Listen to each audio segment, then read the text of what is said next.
night of this tour.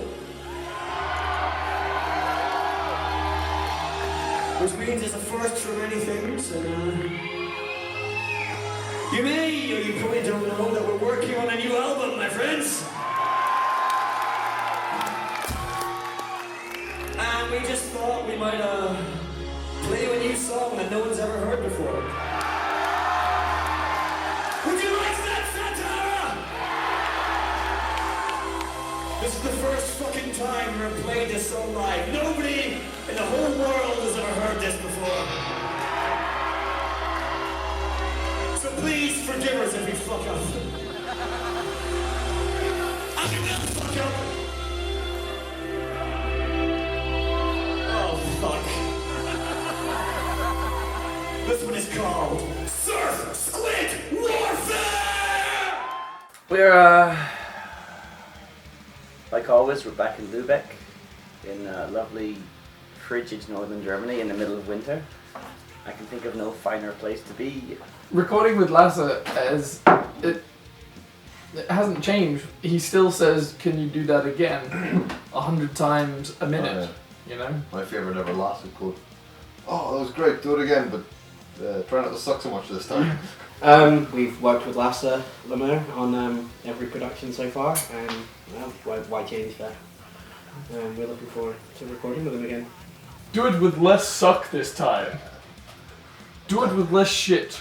Less Arnold Schwarzenegger. Do it now. Yeah. He's pretty much a slave driver. The first time I heard of Alestorm, the band wasn't actually called Alestorm, it was Battleheart still. It was a totally different experience. I mean, it was entirely chaotic, it still is, but back then no one really knew what he was doing, including me to a degree. I've been working as a sound engineer before, but this was very new to me because 2007, September 15th, I think, I moved into this studio, and we started recording the first record, Get Most Revenge, September 20th or 18th, roughly, something like that. So just a few days after I actually opened the studio. And back then nothing was finished really. We actually recorded on the bare concrete floor, and nothing was sound proofed or optimized, anything. So that was the whole thing was really improvised, and I think the band has really come a long way since then.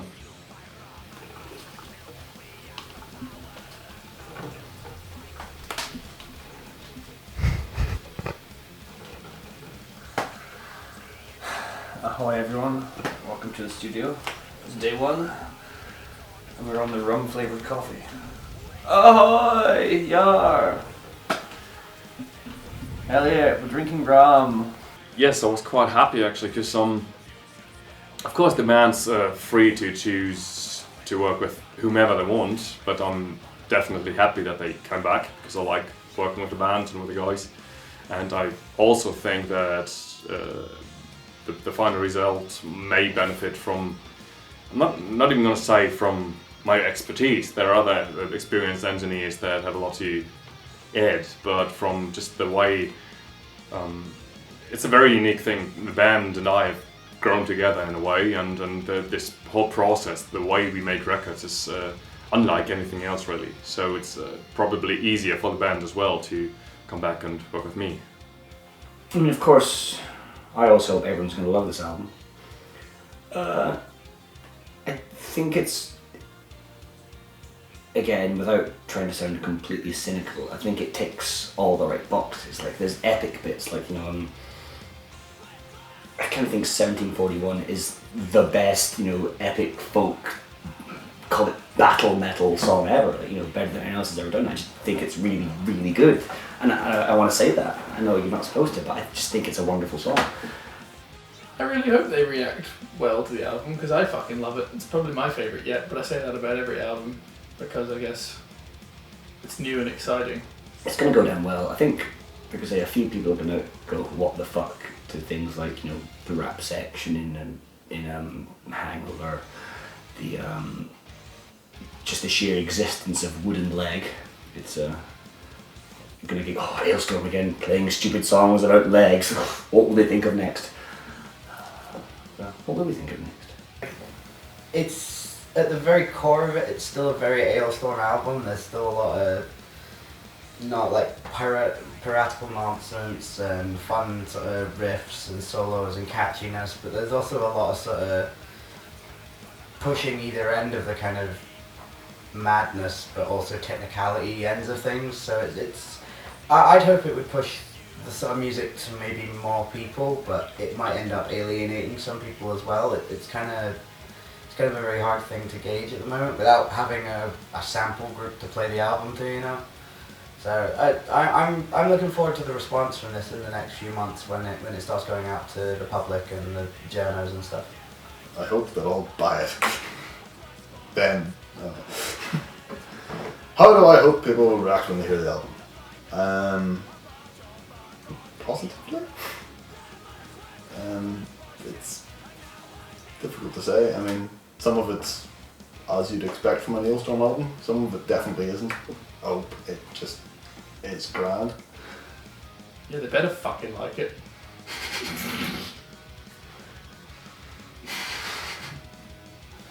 I think the band, after having spent years playing shows all over the world, really have learnt what songs work, which songs don't, what sort of things are good on stage, you know, choruses, you know, things that people want to learn the words to, things that people can sing along to. There's a lot of songs on this that, whether they be quite simple but insanely catchy, or they have, you know, really sort of almost different kind of riff styles and writing styles, because it's not just Christopher writing on his own. We're all kind of like contributed our own parts to this, so it's kind of changed the whole dynamic of the album, which is quite good because there's sort of different riffs and different playing styles on certain songs, and it's going to be a lot of fun to actually go out and see how these songs translate live. I think this album, for the first time, what makes it interesting is that everyone wrote stuff, like, because in the past it's sort of been me writing everything, like, musically, but this time Danny wrote the riffy riff in the song Surface Coded Warfare. Gaz wrote most of the song Wooden Leg. Elliot wrote all of Quest for Ships. There's quite a lot of formula to the way the Alestorm songs work, like the chord sequences and you know, the way the melodies work and that sort of thing. Instrumentation is quite obvious. There's, you know, a lot of accordions and folky melodies and things like that. So it was cool to analyse a lot of the stuff that Chris has wrote in the past and do the same thing, but also while obviously writing a song that I wanted to write. So it's been very interesting and a fun experience to emulate what Chris writes in my own sort of way. It's nice, you know, getting someone else's input musically again. It brings a new dimension. You can tell the songs that I didn't write are different, and it's fun. I like that.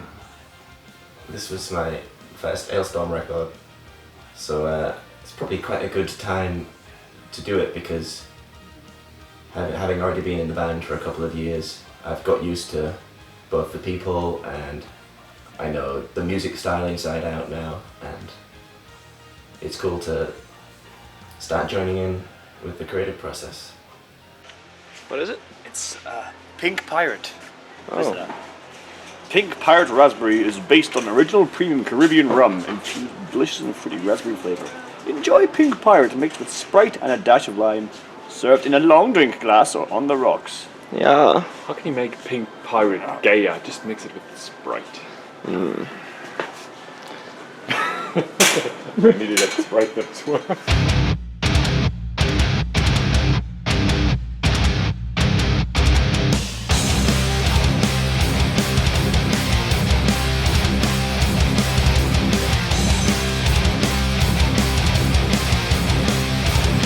For you, geese beer.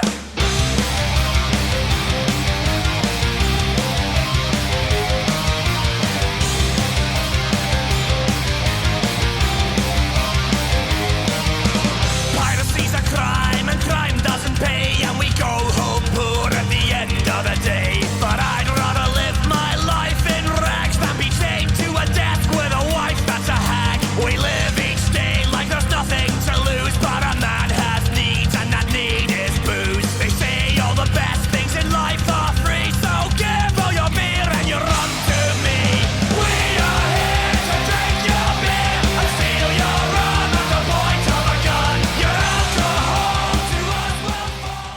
whenever I start producing or recording, I have got to have a decent idea of how things are going to sound in the end.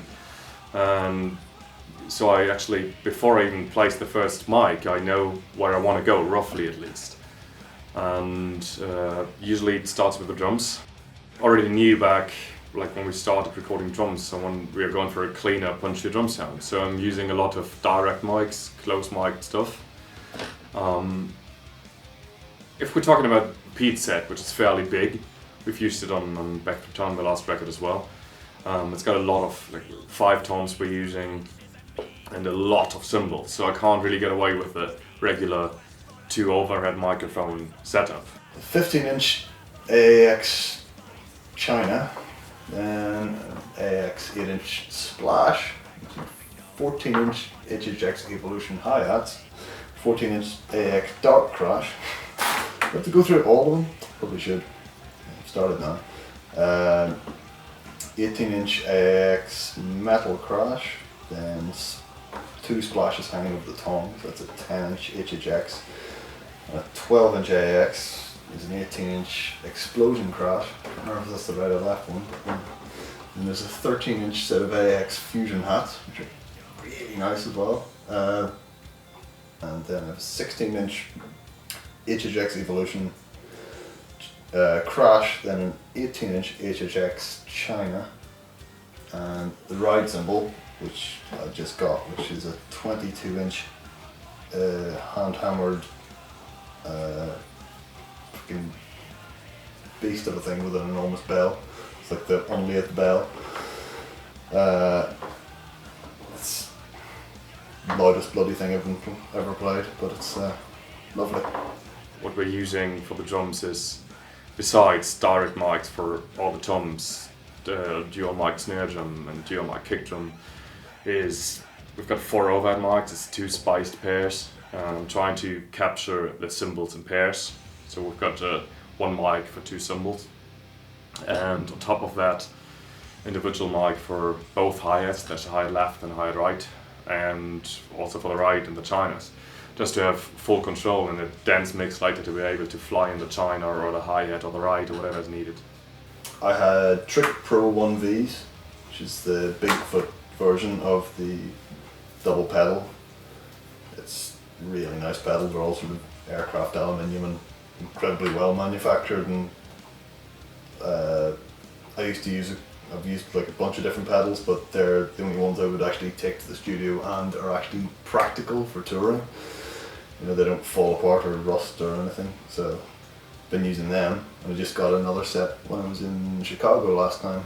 It's like a brand new one with all new bearings and everything. It's fucking beautiful.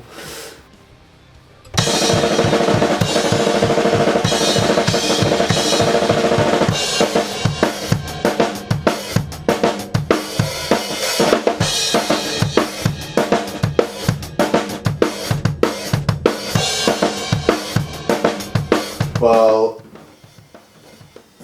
it's different from the last album. On Back Through Time we had more things like blast beats and things which were just sort of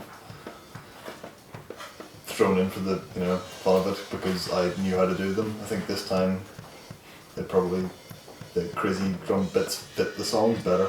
It's a bit more musical, and occasionally I guess Chris had written some things and like Guitar Pro or whatever, suddenly get a drum fill and say, that's not physically playable, I don't have 8 arms, but other than that it's been, it's challenging. There were a few like metalcore breakdown sections which were interesting to play and really fucking difficult.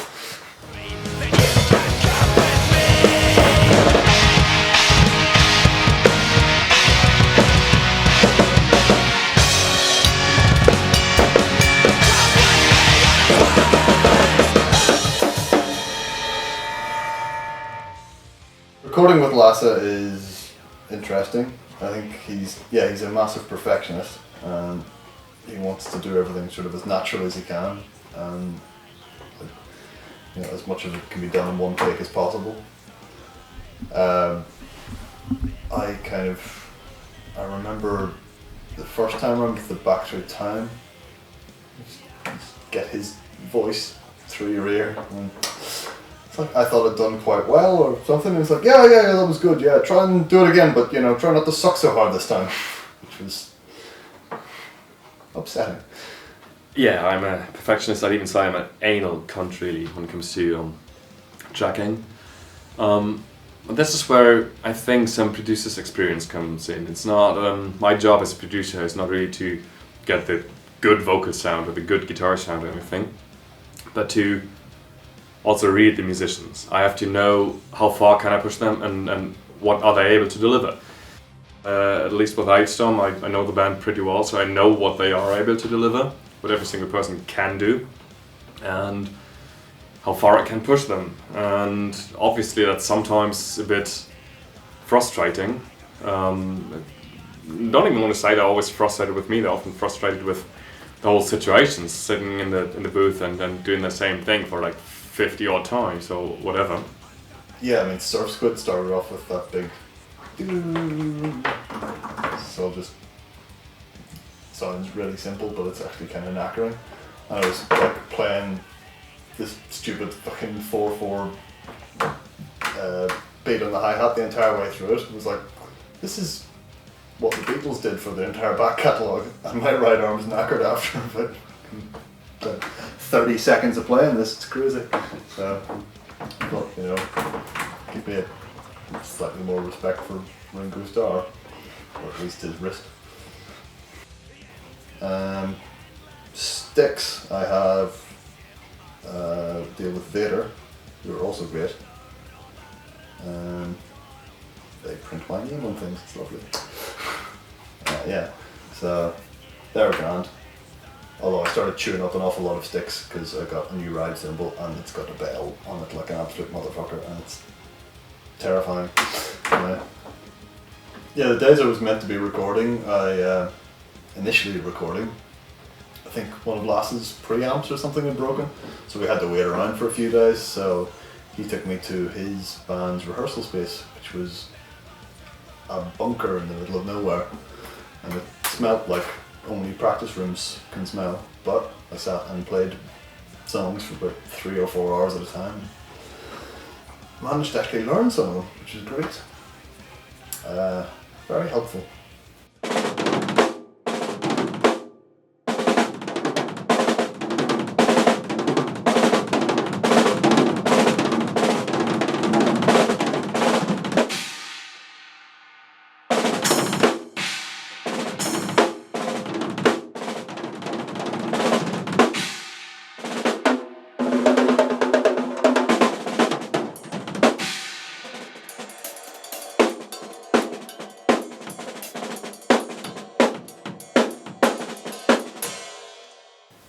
Yeah, I mean, the recording process is always a bit weird. Sometimes you play something and you're like getting confused as to why you're screwing it up. Like, I think there was a bit in, is it Meat from Hell? Has the little mambo beat. I was kind of doing a mambo beat with just a straight kick pattern underneath it.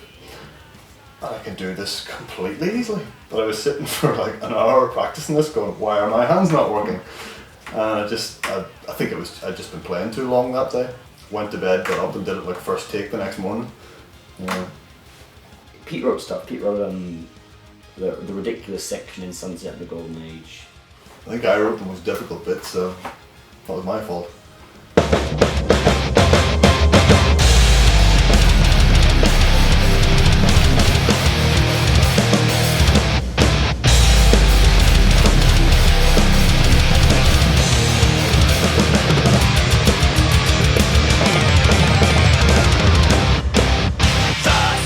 That is part of my job as a producer, to really just push them to what I think is possible and can be done. And sometimes that might be quite frustrating, but in the end, that is better than listening to a record half a year later and being like, I could have done that better. So what's happening? I'm going to get the logo of my favorite hamburger restaurant tattooed on my leg. Fantastic.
Boo.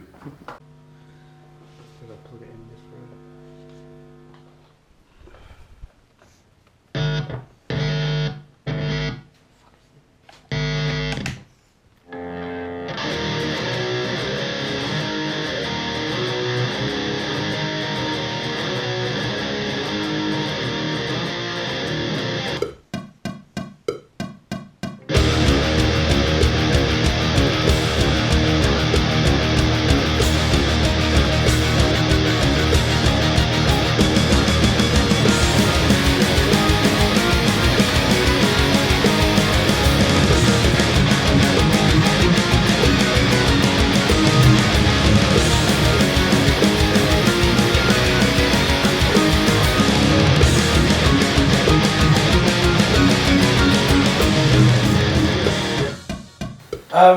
I've actually found like a lot of the new guitar riffs and the guitar solos like actually quite a lot of fun.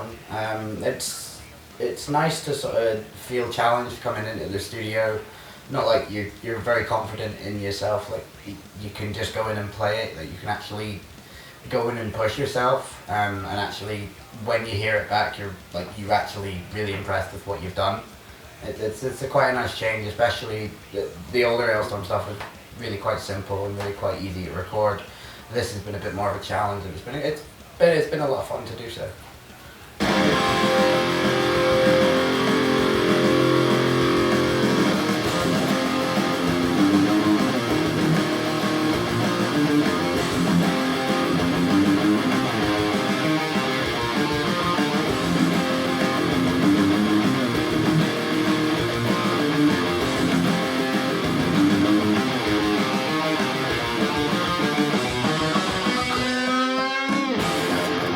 Same again, and then let the last note ring. I don't play that. Right.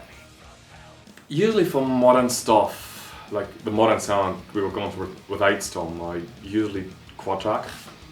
So there's 2 primary tracks with 1 amplifier and 2 secondary tracks which are a bit softer and mixed, and also brought in a bit in the panning, just to fill up the space. We did not do that for Back Through Time because we felt Back Through Time had a much more thrashy vibe, so we were going for a bit more open thrashy kind of sound. We went back now with a new record to quad tracking. Quad tracking's great, but the fact is it's 4 takes, but it's 4 perfect takes as well. And under Lassa, to get a perfect take it's a lot more work than under a lot of people. He's extremely picky about his tone, how the notes sound, how everything fits together.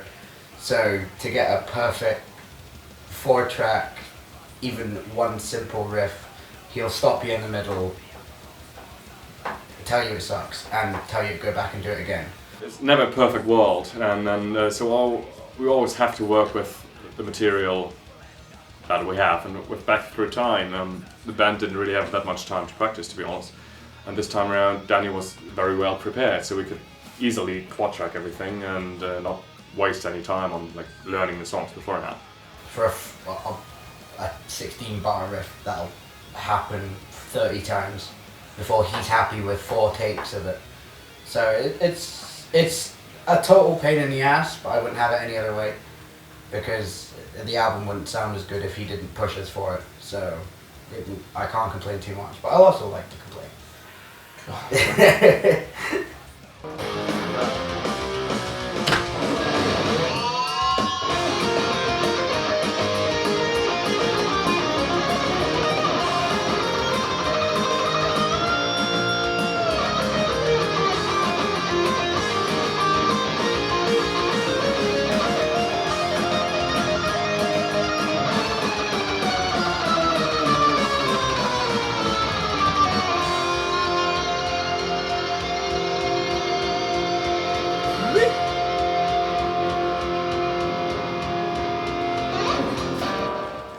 I definitely always use the same guitar for all 4 tracks. That is because intonation on a guitar is always some sort of a compromise. Guitars are well-tempered instruments, so the frets are in a certain position, and you intonate the guitar so that the 12th fret harmonic, this is a bit tech talk now, the 12th fret harmonic is the same as the fretted note. There's always a bit of a compromise, so I don't like using different guitars because it's always a bit off them. I do use different amplifiers and different speakers or mics or whatever for the quad tracks then, just to have it a bit thicker sounding. For this and the previous Alestorm albums, Lasse has a custom ESP M1 that he got built for one of his old bands, and he's always just kept around, and it's just a phenomenal guitar to record on. Actually, it always has been the same guitar, like from the first recording we ever did. It was an ESP M1 custom, and that's the guitar we've been using since for every single Alestorm recording. It's the stock M1 that you would get in a shop, but Lasse's extended the fretboard just a little bit. It's just a single pickup, one kill switch, one volume, and a shallow rose on it, and it just, the sound that comes out of it is just insane. For Sesquid Warfare, the one we've been playing live, we pulled out a surf riff from the beginning, and we pulled onto a Fender Stratocaster and a Soldano clean amp, and we tracked a proper kind of old school surfy Beach Boys-esque clean guitars and a bit of a bar bend at the end, and it sounds really cool. It's going to be in the mix, so you'll hear it there. Okay,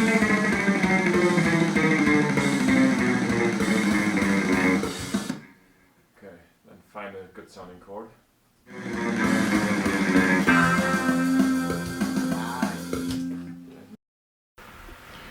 We've just found out that our recording studio is haunted, so we're going to try and go ghost hunting. How do we do that? Well, apparently there's a secret passage around here somewhere, but I don't know which one of these thingies it is.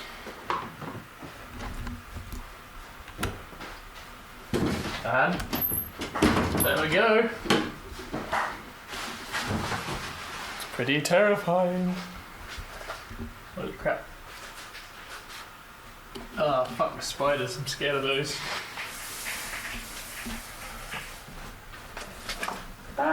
Don't like it.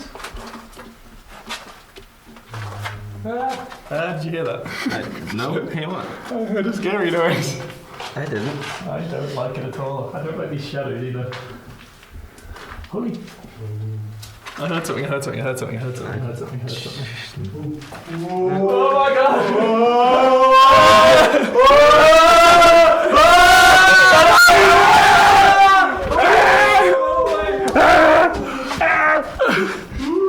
What is it? What is it?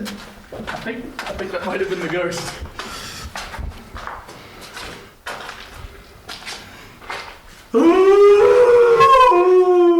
Chris. It's fine, guys. It was just Chris and a sheep. Fuck's sake. Oh dear. I actually really liked the fact that the bass has been a little bit more complicated this time around, because it's, you know, it's given me something to not do. I did a lot beforehand too, but yeah, it's more of a challenge, and that's good for me. So it's been lovely. I mean, obviously during the recording session, it was dreadful when I was shouting a lot because they were harder to play and the likes.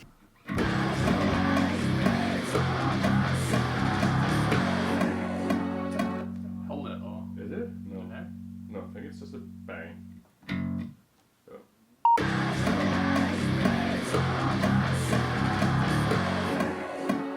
Yeah, a bit Harder. harder. Yeah.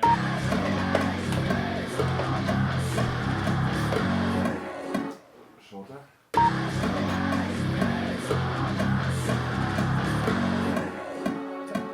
You can hit two strings there.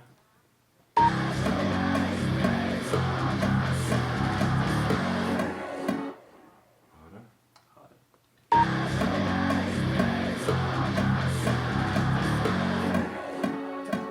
Shorter.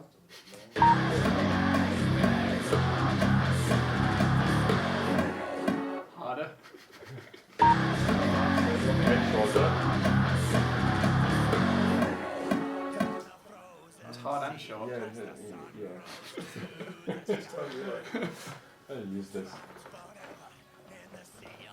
But it's going to make the end product so much more wonderful. So harder bass lines more often, please. I would like that.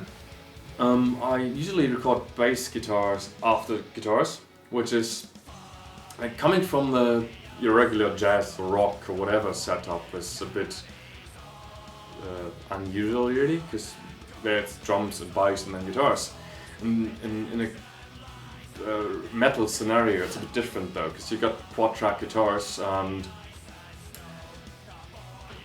it's always a bit of a compromise with bass as well. So a lot of bass players tend to hit the strings a bit hard or fret a bit hard, so it's always or sometimes a bit sharp, and it's much easier to tune this one instrument bass, this one track, to the 4 existing guitar tracks than to try to tune 4 guitar tracks to one slightly sharp bass track or something like that.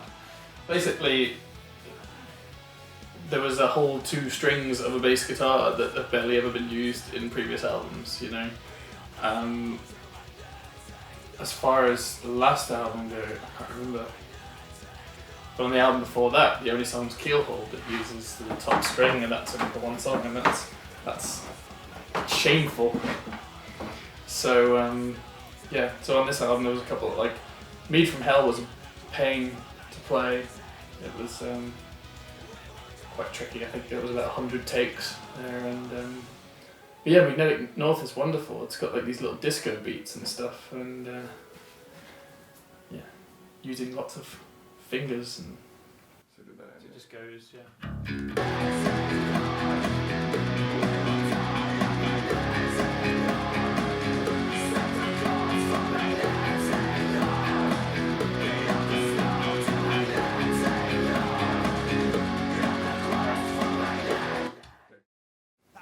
It's fun. It'll be exciting to play live, and people will go, "Wow, that guy's good at bass," rather than fucking bass players just playing the root notes. Maybe. As with guitars, I'm extremely anal when it comes to strings, so I ask the bass player to replace the strings at least once a day, and often I ask him to change the strings again after 4 or 5 hours, which in this case wasn't necessary because we only tracked 4 or 5 hours that one day and then the second bit the other day. So new strings are extremely important, and so is having the bass guitar intonated properly and the neck set up correctly and the action, everything. So I'm a bit anal when it comes to setting up guitars and bass, and I usually do that myself as well. Like before we start recording, I try to set everything up so I've got something decent to work with. Yeah, I think working with Lasse helps a lot, you know, because I've got a lot of respect for him, and you know, if he says something isn't quite right, I take his word for it, so I'm not very, you know, argumentative or anything. I trust his judgment. You know, I know he's a fantastic producer, but also a very good musician, so I just kind of do what I'm told. Sometimes it's annoying, he's like, do it again, I'm like, come on, that was like, fine. He's like, nope, too rushed, or too early, too late.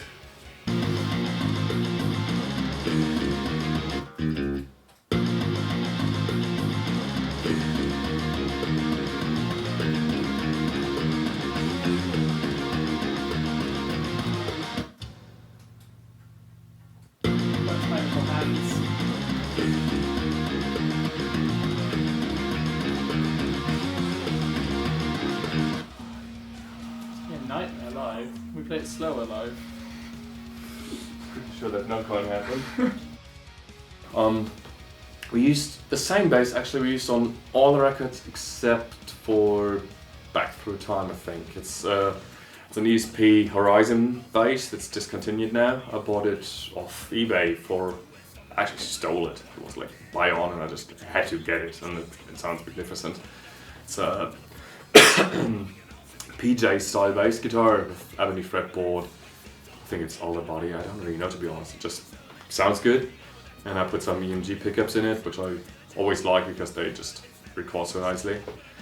The reason why I opted for the ESP on this album was I do have an endorsement with Dean, and I did bring a couple of guitars with me that I intended to play.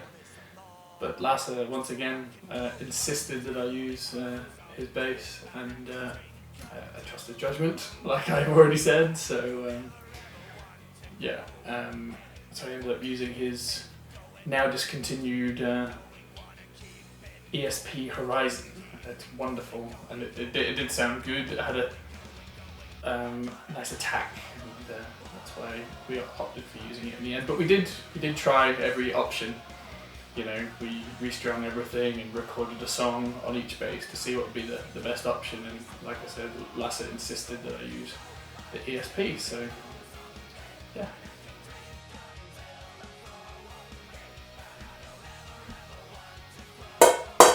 It's the middle of the night, we're incredibly bored, so we're going to do something stupid.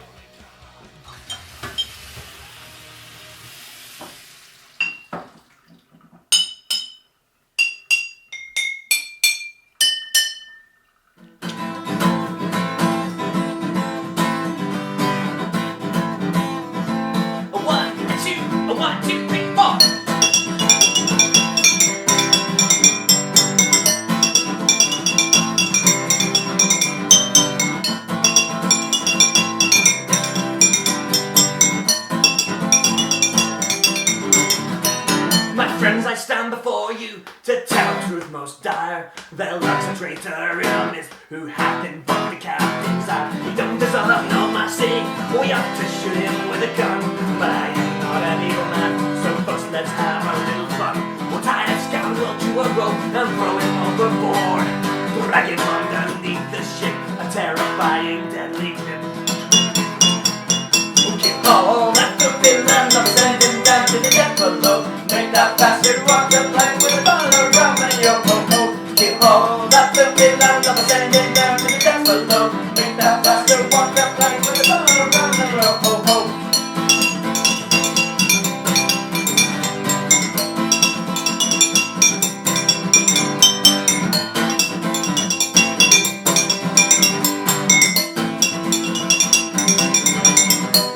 I will not say what he has done. The sins are far too great to tell. It's not my place to judge a man, but for them he will burn in hell. Sharks will dine upon his flesh, and Davy Jones will have his soul.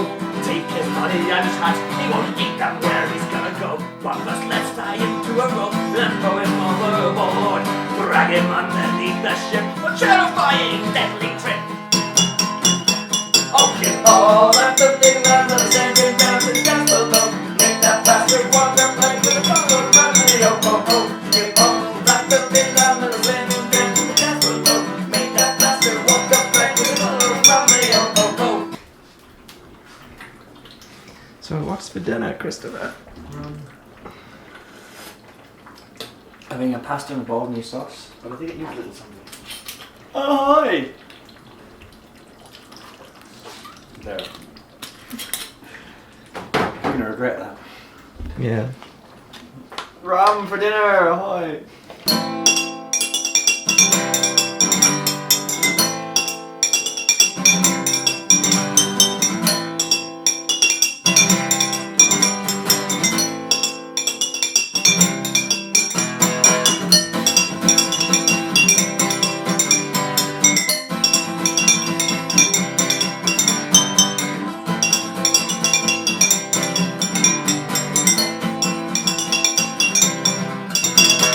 Tie that scoundrel to a rope and throw him overboard.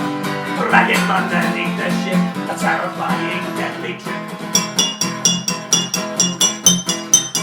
You'll kill all that filthy rum and send him down to the pit below. Make that bastard walk the plank with a bottle of rum and yo ho ho. Kill all that filthy rum and send him down to the pit below. Make that bastard walk the plank with a bottle of rum and yo ho ho. Alright. Yeah. That's pretty good, Andrew. Wow. I'll do. This is 3.5 minutes. Verse 1? Oh, from the top is good, yeah. Today we did vocals. We jumped in at the deep end and we did the vocals for the two most difficult songs on the album, which are Sunset on the Golden Age and 1741, the Battle of Cartagena. Ahoy!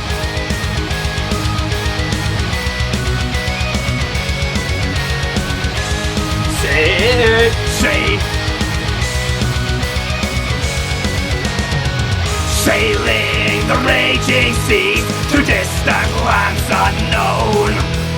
Portobello fell in a day, now Britannia rules the waves. Burning fucking shit wank balls. And I've been actually shitting myself about that for the last 2 months because they're hard. I'm not used to writing difficult songs. I'm used to writing songs that are 2 minutes long and about rum. I've always used a Shure SM7 on Chris's vocals. It's price-wise not the most high-end microphone. It's actually fairly, I won't say cheap, but it's decently priced.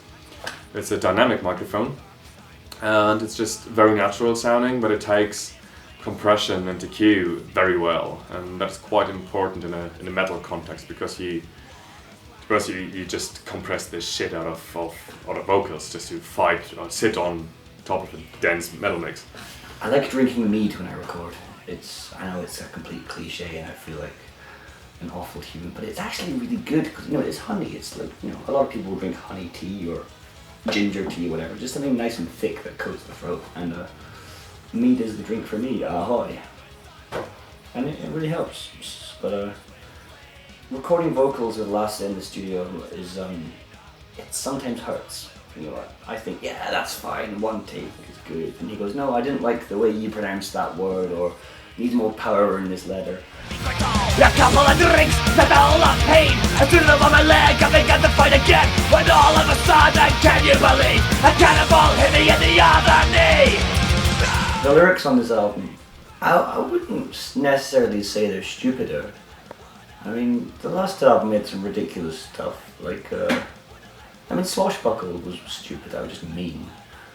Buckfast Power Smash, that was also a bit stupid and ridiculous. But this time around we have gone for some quite concentrated silliness, I suppose. Jesus Christ, I hate scores.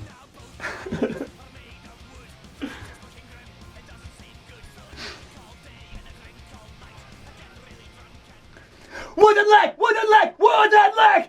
I've got a wooden leg, wooden leg! Wooden leg, wooden leg, wooden leg! I've got a wooden leg, wooden leg! Wooden leg, wooden leg, wooden leg! I've got a wooden leg, wooden leg! Wooden leg, wooden leg, wooden leg! I've got a wooden leg, wooden leg! Yeah, I guess Wooden Leg's a low point in our literary career. It's not exactly what you'd call high art, but I like it because it's about legs and wood. But there's also good stuff. The sun has set forever, never to rise again. And in the coming darkness, we'll fight to the bitter end. A legend passed from memory, it's time to turn the page. The sun has set upon the golden age. Tonight we have been doing backing vocals, group vocals, backing vocals, and that's why Pete's lost his voice. And if he talks, he dies. But it's been fun and interesting, and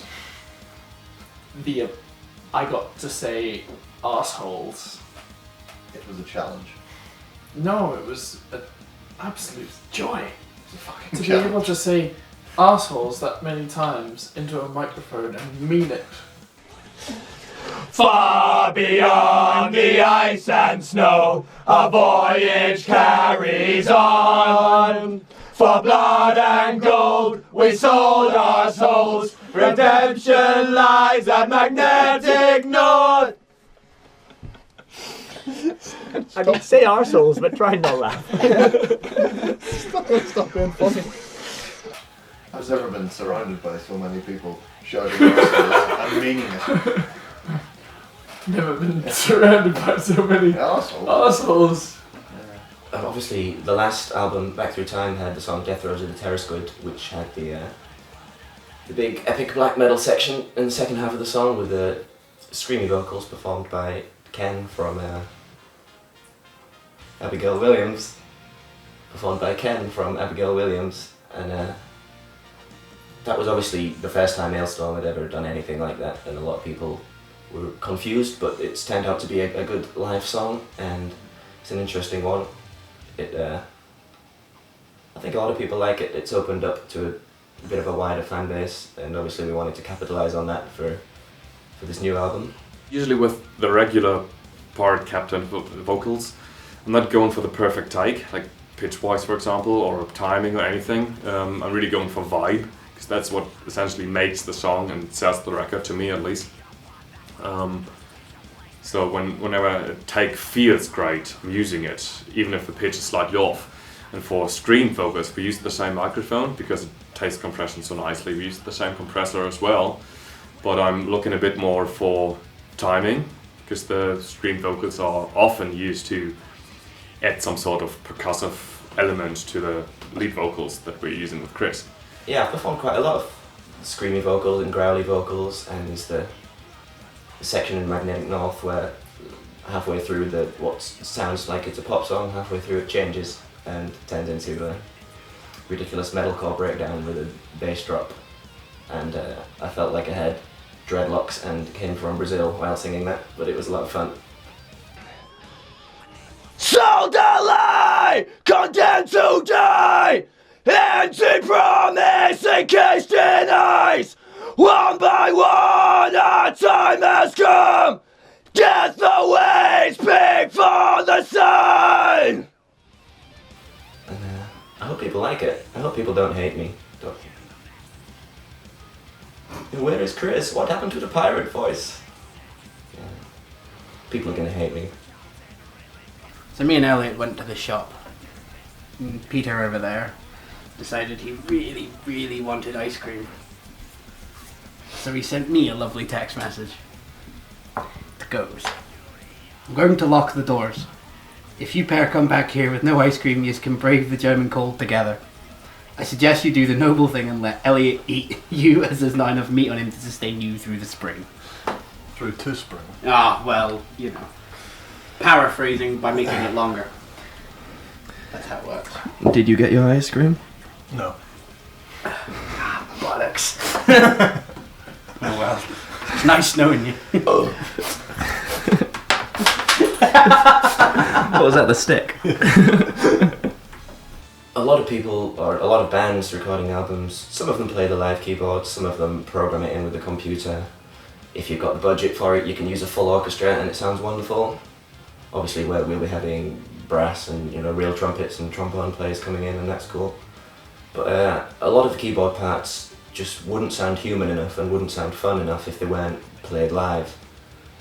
So we played those by hand, especially all of the accordion parts I think were played by hand.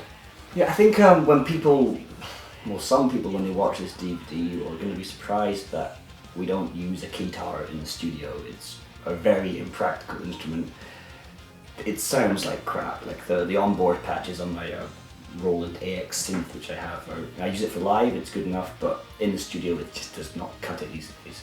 But we did it with MIDI, so we plugged the keyboard into the computer, played the song, and that means that afterwards we can go back and change all the little mistakes and correct things, move things around.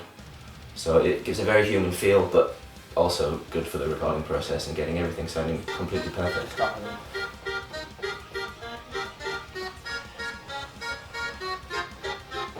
Oh, hello there. Today we're doing keyboards. We are using the lovely Korg X50, which is a pile of shite because a certain keyboard player who will remain nameless, Elliot, covered it in beer and none of the audio outputs work anymore. So we're doing all this through the mighty power of MIDI. And that's where this lovely accordion sound is coming from. What is the VST using? It's just some generic Pro Tools Expand 2, I think it's called. We're using generic Pro Tools Xpants 2 for this lovely accordion sound.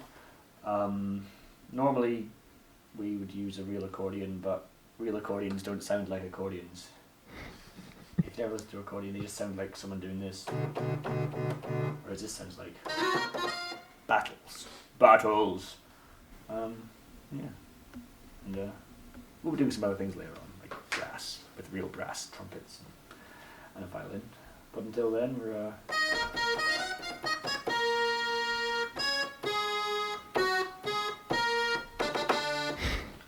keyboards.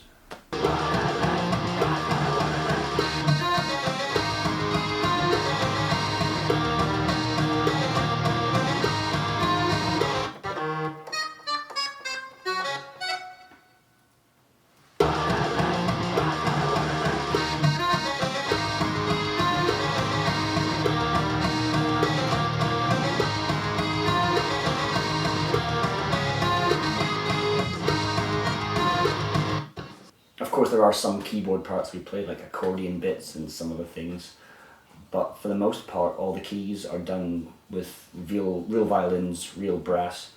It's we've been doing that since we recorded Black Sails at Midnight back in, we recorded that 2008, and it really adds a lot to the sound. Like, they get these professional violin players to come in and they can just play the songs perfectly, whereas we take months or at least days and days trying to record our really crappy guitar and vocal parts. They come in and in one take they nail the entire album and just make us look very amateur.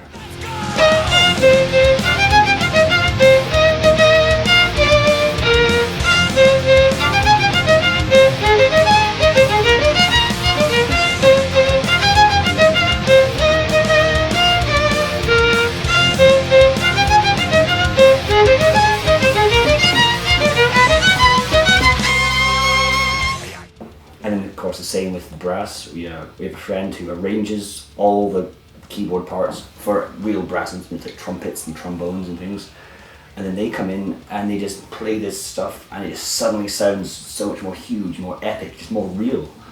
And I think that's a very exciting thing about these albums. When those parts finally get added in, everything goes to a completely new level and it just feels amazing and full of yar. Hello! My name is Toby and I'm trumpet player here in Lübeck, and I had the great pleasure to make with Alestorm the new record Sunset on the Golden Age, and I'm very happy to be here and it's a great honor, and I think it will be the best record they've ever made, because I know it. I made the last 2 records with them, and it was every time a very nice experience.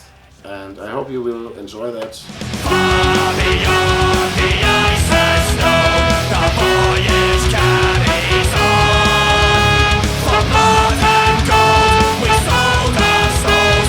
Redemption lies at magnetic north. Yeah, it's a difficult part to play for all instruments, I think, and very fast and very symphonic and powerful. There are a lot of, it's difficult to explain in English, high points. There are a lot of high points in every part, and big bangs, and also very soft songs, and very much dynamic. I'm really surprised and that you get every time more better in your records, and that's the reason I think that's the best record you make with. I think, and as a brass player and as a metal player. I play true metal. Yeah, you see it here. Listen, yeah? No. No what?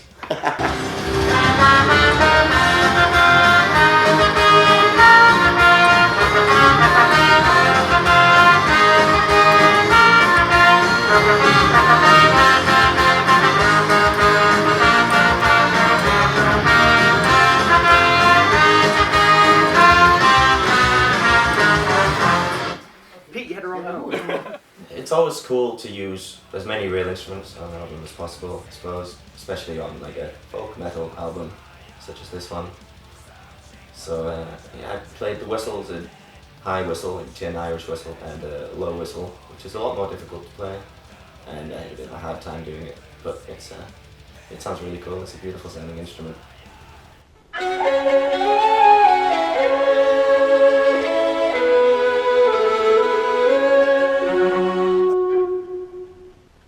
Yeah, I think it just adds a lot more energy to the album, just in a few little sections where, yeah, it sounds a lot more heritage, I think is the word that we probably decided to use to describe that.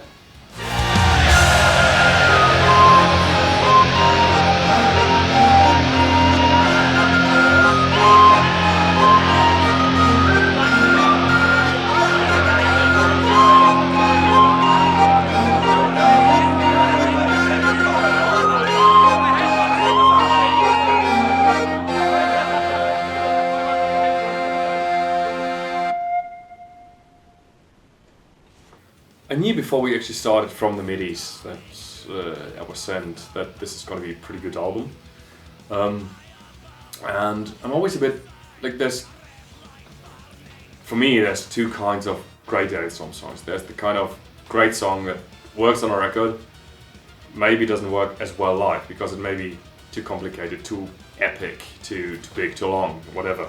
But it works great when you're just sitting in your lounge chair, drinking red wine, whatever, enjoying music. And then there's the kind of song that maybe doesn't work that well in your living room because it's just this up-tempo, party, offbeat, whatever song.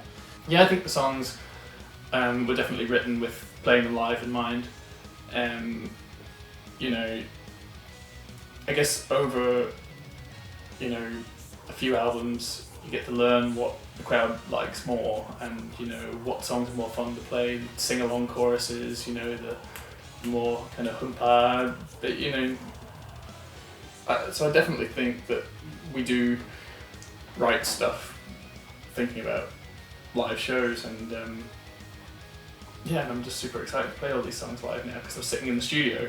It's all well and good, you know, sitting in the studio recording songs, but you do have this kind of like, oh, I can't wait to play this chorus live, I can't wait to hear people sing along, and you know, so it's definitely something you think about during the writing process, wouldn't they? A good Alestorm record to me consists of both types of songs. The one that works live, the one that is just a great epic song. And I think this record contains both of those types of songs really. And no fillers. I just hope the crowds like them. Because a lot of it's simple enough music that instantly gets in your ear and makes you want to party and drink some ale, ahoy. So, yeah, it's going to be fun playing this. I'm quite excited about playing new stuff. There's a bunch of things in this, like, yeah, freaking Magnetic North has the big bass drop thing, and suddenly turns into some weird metalcore thing, and that's going to be really cool. I'm interested to see how that sounds and goes down. And there's completely moronic songs that are fun and ridiculous, like wooden leg and stuff. It's just going to be slightly insane live, so that's going to be cool. It's always nice to play new songs live, you know, it's just that little bit more refreshing and you get to see how the crowd reacts, and then you kind of, songs that you think are wonderful, that, you know, you want to see how the crowd react and they hate them, or vice versa, songs that you think are dreadful and the crowd love them. It's always very interesting, but it does make, you know, it means we can play, we can have more, what's it? We can play more songs now, basically. More repertoire. More a bigger repertoire. That's exactly what I wanted to say. But yeah, I mean, I'm actually more interested to see when we go back, now that there's 4 albums on the table and we actually have to look critically to see what songs we're going to have to drop, because we'll really know which ones are worth keeping. Because like after 3 albums we stopped playing a few things so often, but now we're really going to have to maybe push some things out that people would be expecting to hear. And it's going to be interesting. So, I hope we keep playing Midgets up, because get credit for that, a bit of a royalty. That's what Alestorm always has been and always will be. It's great music to party to, and it's still very intricate and complicated epic material. And this record has both. So I really think it's much more, that was my cell phone, much more mature. Not saying that the last records weren't, but for me, like I've been apart from the first demo through all the records and EPs. I can certainly see this red line going through everything. So this is another step up from Back Through Time, which I already loved. Just a bit more mature even, yes. It's not just scraping the barrel.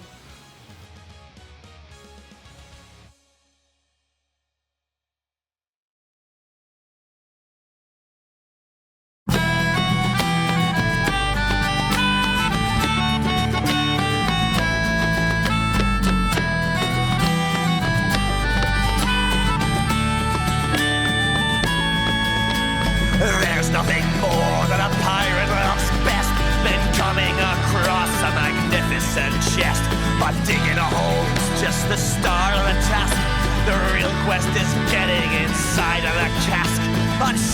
your weapon to open the locks.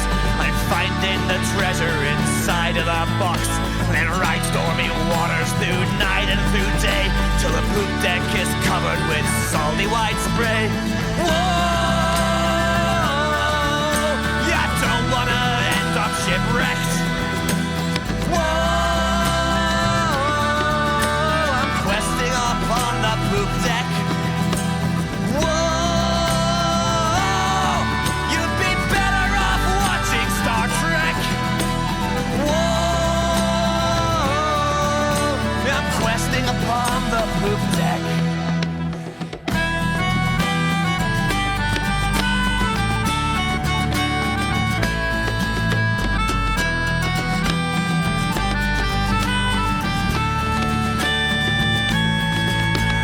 Sailing the Red Sea's a dangerous duty, but there's more than one